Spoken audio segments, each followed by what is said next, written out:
Hi guys, welcome back to my channel tasty cooks.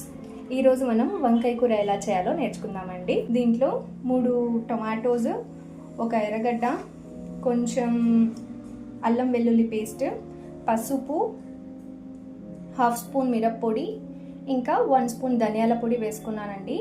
ఇవంతా కలిపి ఒక పేస్ట్ లాగా తయారు చేసుకుందాం మనము. చాలా పేస్ట్ చేసేసానండి.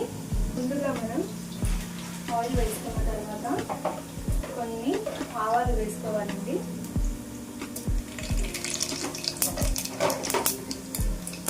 ఆవాలు,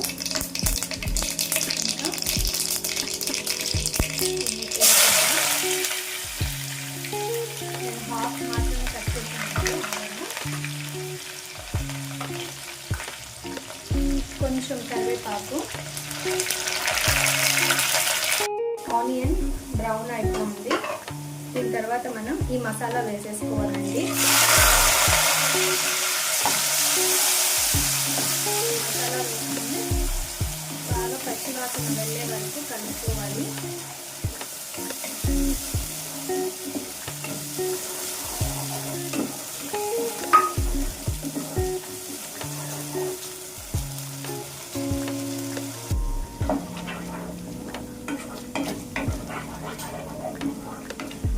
మసాలాని బాగా పచ్చివాసన వచ్చే వరకు కలుపుకొని ఒక 5 మినిట్స్ చిన్న మంటలో అలానే వదిలేయాలండి. మూత పెట్టి ఆయిల్ సపరేట్ అయిపోయిన తర్వాత చింతపండు రసం వేయాలండి. నేను ఒక లెమన్ సైజ్ చింతపండుని నానబెట్టుకున్నానండి ఒక 10 మినిట్స్ ముందు. దాని రసం తీసి దీంట్లో యాడ్ చేయాలి.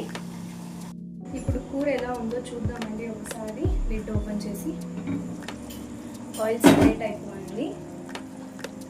ఇంకా కొంచెం గట్టిగా కూడా పడిందండి గ్రేవీ. ఇప్పుడు వంకాయని వదులుదాం దీంట్లో.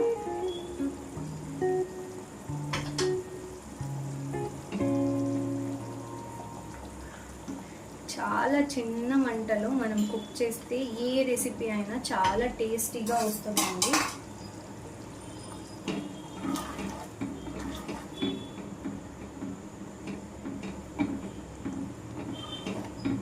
ఇదే మంటలో మనం ఇంకో 15 మినిట్స్ పెట్టామంటే కర్రీ రెడీ అయిపోతుంది. ఒకసారి మూత తీసి చూద్దామండి మన కర్రీ ఎంతవరకు వచ్చిందో. ఆయిల్ సెపరేట్ అయిపోయింది చూడండి. చూసారా ఎంత మంచి కలర్ వచ్చిందో. మనం కొంచెం ఆయిల్ వేసిన చిన్న మంటలో పెడితే మంచిగా ఆయిల్ సెపరేట్ అయిపోయి మన కర్రీ అనేది చాలా టేస్టీగా వస్తుందండి. అది ఏ కర్రీ అయినా కూడా. మన కర్రీ అయిపోయిందండి. కొంచెం కొత్తిమీర గార్నిష్కి వేసుకొని ఫ్లేమ్ ఆఫ్ చేసేస్తున్నాను.